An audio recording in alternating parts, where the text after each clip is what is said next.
Bienvenue sur le compte du conte africain 225. Les retardataires ou les absents ont toujours tordé. Ils ont tort même. Dans un village paisible, baigné par la chaleur du soleil africain, vivaient deux sœurs, Fatou et Ariane. Fatou, la cadette, était une jeune femme douce, humble et aimante.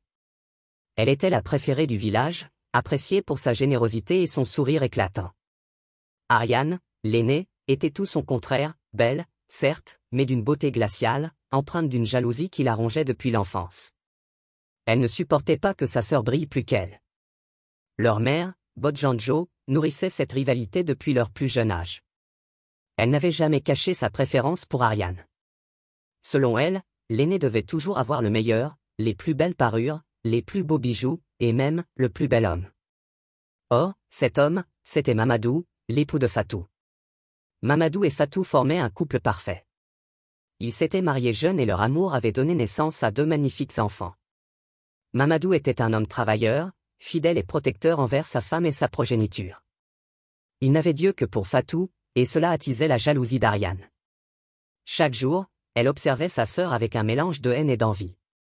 Pourquoi Fatou, la cadette, avait-elle tout ce qu'elle-même désirait? Pourquoi Mamadou ne la regardait-il pas, elle, Ariane, l'aînée, la plus belle selon leur mère?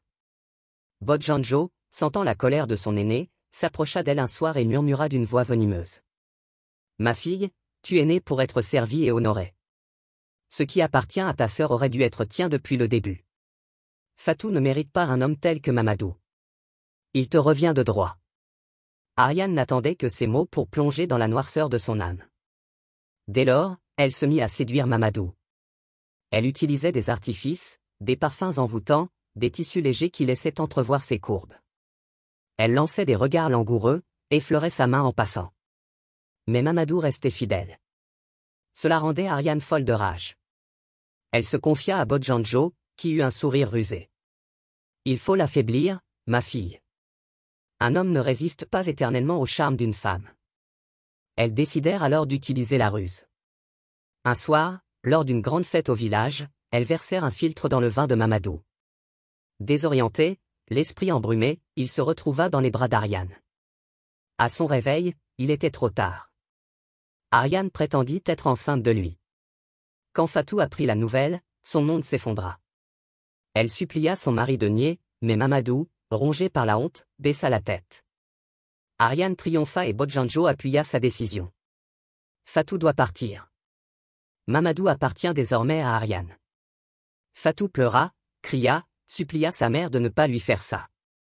Mais Bodjanjo lui claqua la porte au nez.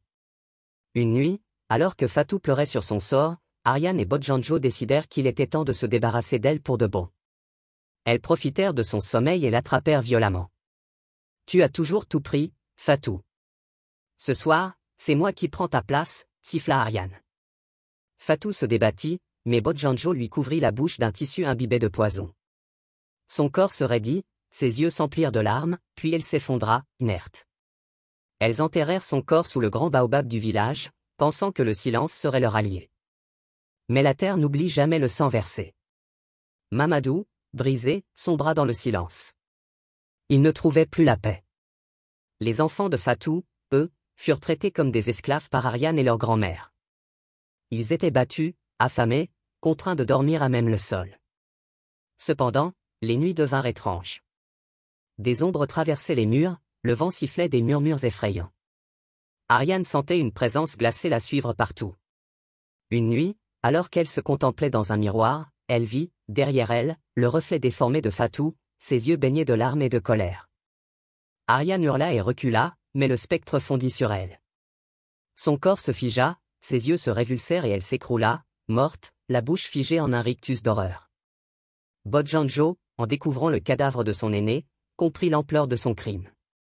Ses deux filles étaient mortes, emportées par sa propre avidité et son aveuglement. Elle se mit à errer dans le village, murmurant des prières aux esprits, suppliant le pardon de Fatou. Mais le vent n'apportait qu'un écho lointain. Si vous avez aimé, n'oubliez pas de nous envoyer des cadeaux en commentaire ou partager.